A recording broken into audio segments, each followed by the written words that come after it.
They are in response to President Trump's vow to crack down on crime and illegal immigration in that city. So who's in favor of crime? Well, there you go. He's also named Baltimore and New Orleans as deep blue cities that need the same treatment that is working in Washington, D.C.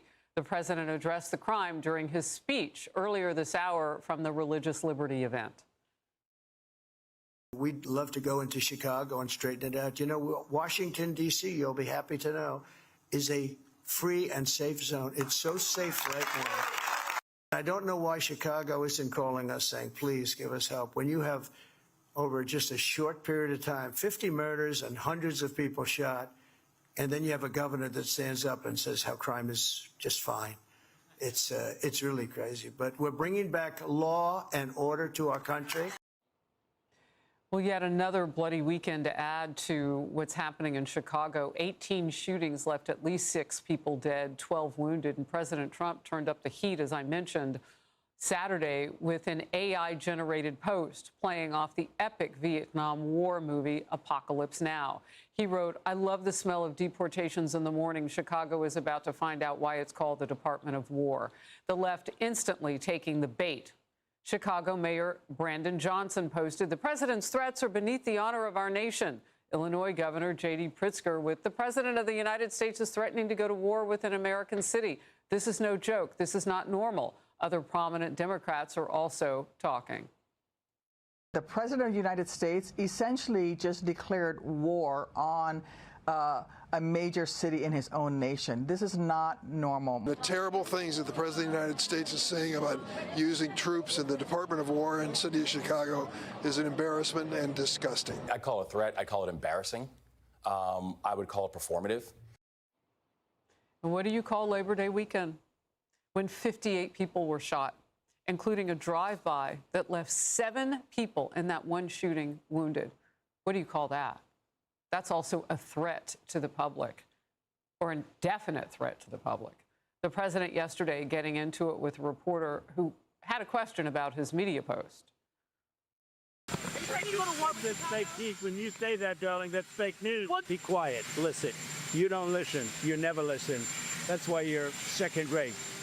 We're not going to war. We're going to clean up our cities. We're going to clean them up so they don't kill 5 people every weekend. That's not war. That's common sense. Who wants to live in a city where they shoot up like that on a regular basis, the citizens of the city? Power panel now. Cassie Smedley, former RNC press secretary, and Megan Hayes, former Biden director of message planning. Look, Megan, no matter how you spin this, no matter what you do, it is unsustainable for the citizens of Chicago, whether they're living in the direct areas or nearby.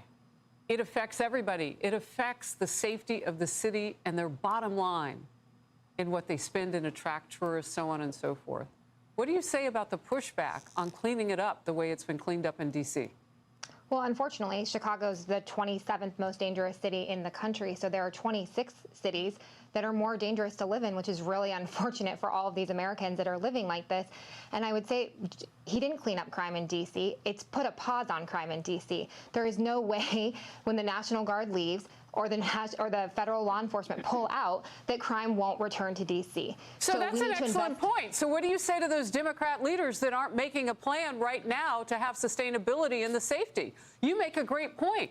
Your team is in charge. So when the president pulls back with his team and we're left to Democrats to secure D.C., you're saying right now, Megan, it's going to be as bad or worse than it was before. I want to get to Cassie real quickly just to respond to that. Well, I would note that Mayor Bowser actually signed a declaration last week saying we're going to continue to fully cooperate with the president and the National Guard because she sees the positive impact that it's having. And to your point, Harris, for those of us who spent a lot of time living in D.C., you know I'm on my 1-year anniversary of moving out of there, largely because it wasn't a safe place to raise my family. The city council is the real problem in D.C., and the mayor knows that. And so she's saying, I will take the support to try and make the city safe because I don't have a government that's willing to work with me. But you'd think that mayors in these other cities would see what's happened in D.C. and say, I'd take that. I would like to try anything to make the streets safer for my citizens, whether I'm the most dangerous city in the country or the 100th most dangerous city in the country. Who doesn't want to make it safer for their citizens? And I would just point out that President Trump has pretty marvelously goaded Democrats into defending criminals against their own citizens and constituents. And that's what voters and Americans are paying attention to every time we see Democrats say, we don't want your help. We don't want to make our streets safer. Well, Megan Hayes is a free thinker. You can't goad her into anything. So I'm curious to know, what do you say to those Democrats now that are taking the bait? I don't think people are necessarily taking the bait. I think people are trying to turn the focus away from the theater of these actions and the theater of the post, because that's what Donald Trump does want people to do, is take the bait and try to refocus the conversation back on the economy, because I think that's overwhelmingly, there was a poll that came out yesterday, overwhelmingly what all Americans are caring about is the cost of living, the cost of groceries, the cost of housing.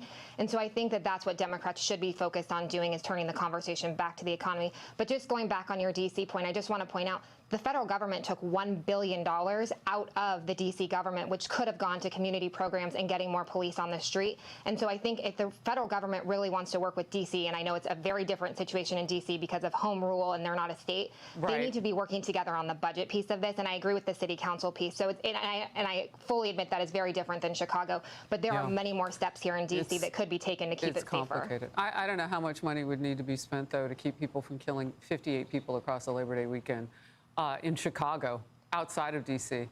Your quick last thought, Cassie. Yeah, again, this is the reason that crime maybe has fallen off as the #1 issue is because, for example, the border. President Trump got into office and he secured our border again. That's why it's fallen out of one of the top 3 issues that the American people care about. Of course, the president's working on the economy. Of course, he's working on bringing down gas and grocery prices. We saw the lowest gas prices year over year from since President Trump took office. So all those things are happening while Democrats continue to just say, orange man bad. Simultaneous stuff, the work of a president. Great to see you both. Thank you. Thank you for watching the Faulkner Focus. Outnumbered is after the break.